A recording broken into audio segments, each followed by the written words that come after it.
everyone. This is Try 3 Science for Tuesday, June 16th.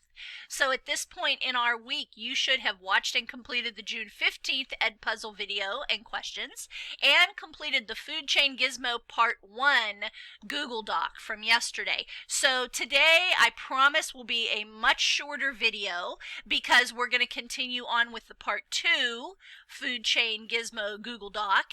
And now that you're already familiar with the gizmo, you shouldn't need quite as much explanation, and we should be able to get through this a little bit quicker. So let me give you my typical week 7 reminders. Continue watching the Edpuzzle videos. Really, most questions you have will be answered in the video, and that's the only way that you can get full credit for the assignment. So continue to watch the video and answer the questions. Join me in my office hours 10 to 12 and 1 to 3 if you need some help.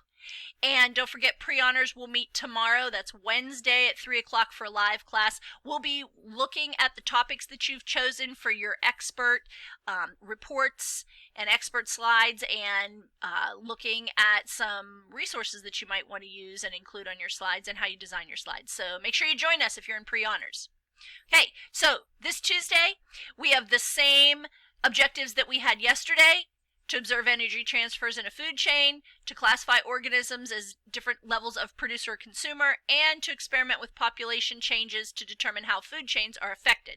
So, Edpuzzle, you're watching it right now. Then you're going to go to the Food Chain Gizmo Part 2 Google Doc that has been posted with this assignment.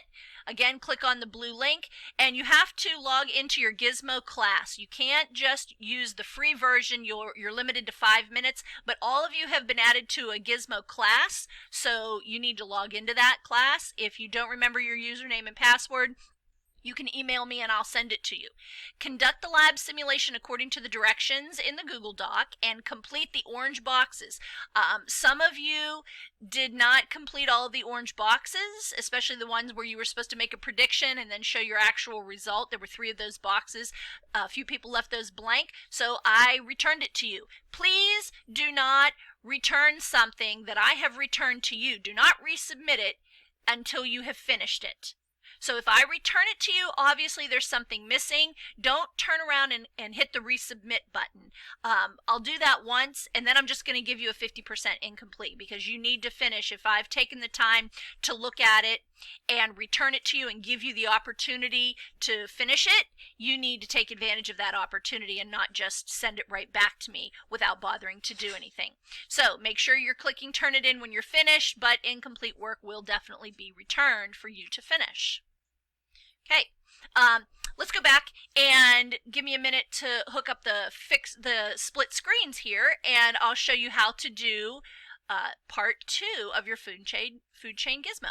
Okay, here we have our split screen set up. So if you don't know how to do this, again, I think I told you yesterday, but please email me and I'll show you how to set up this split screen. It's really nice, so you don't have to go back and forth between screens. You can see the directions are here, and then you can just do what you need to do over here. So we're picking up in part B. The first thing you want to do, it says kill off most of the hawks using the minus button, then click play. Okay? Observe the graph for about 12 months, then click pause and see what happens. So all you want to do to kill off most of the hawks is go over here to the hawks and click the minus button until there are almost no hawks. So it says kill off most of the hawks, like we'll take it down to 5. Okay, and then click play. Watch this for 12 months. And then pause it. This is your pause button. And then record what happens here. Okay. Number 2 is explain why you think the population of each organism changed the way it did. So as you watch, as this simulation plays, you'll watch these bars move, and then you want to explain why you think those things happened. You know, if you decrease the population of hawks, what's going to happen to your population of snakes? And then what does that have to do with the rabbits? And then what does that have to do with the grass? It's one of those domino effects. When you change one thing in this chain, you know, you end up changing, it has a trickle-down effect, and it ends up affecting all the layers of this pyramid. Okay? Then you want to reset. So this is the reset button right here. making another change. You want to make another change. So now you want to consider all the changes that you've made in parts A and B so far and make some change that is completely different. So you can, have the snakes are diseased and watch what happens as they die off or if they're not healthy. You can have the grass is diseased. You can have a huge hawk population if you want. But make some change that has not been made before and then let that run. And then describe what happens here in this orange box. Analyze that. Explain your observations from question number 4. So after you have noticed made your observations about what has actually happened, I want you to try to explain that. And you want to give your explanation in terms of energy, because remember, we're still talking about energy, but we're not talking about electrical energy. We are talking about the sun's energy being converted by the grass into chemical energy that then the rabbits eat. And then they convert that chemical energy into the mechanical, kinetic energy that it takes for them to move, thermal energy for them to heat their bodies, and then the energy, more chemical energy that's stored in their tissues that then the snakes eat. So now the snakes are taking the chemical energy from the rabbit, storing it as chemical energy in their body and using it as other types of energy so that they can move around and survive. And then that energy gets transferred up to the hawks. So I want you to explain what happens here in terms of energy. Now, you need to continue to play around with this simulation so that you can have at least one example of each of the following things. A major disturbance that the ecosystem was able to recover completely from.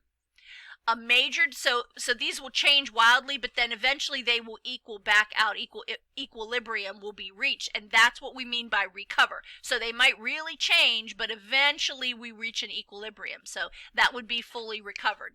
A major disturbance that caused the ecosystem to stabilize at a new equilibrium, so these would be equal, but maybe they're up here, or maybe they're all down here. That's a new equilibrium. A major disturbance that caused the ecosystem to completely collapse.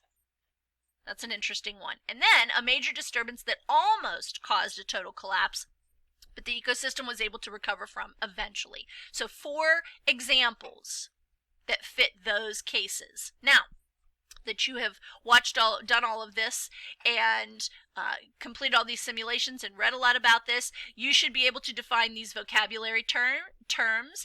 And finally, you want to answer the 5 assessment questions below the simulation. And I will see this in your gradebook. So if you scroll down here below the simulation, you're going to see these questions. They're multiple choice. There's 1, there's 2, there's 3, there's 4. And there's 5 questions, and then you can check your answers to see if you were correct. And you know these questions always come up some other time in the future, so make sure you do that. Okay, so let's finish it up. Make sure you're watching your Edpuzzle videos. You're finding us for help. Mrs. Fritz, Mrs. Seidler, or Mr. Scora can all help you. And click Turn It In when the Google Doc is complete.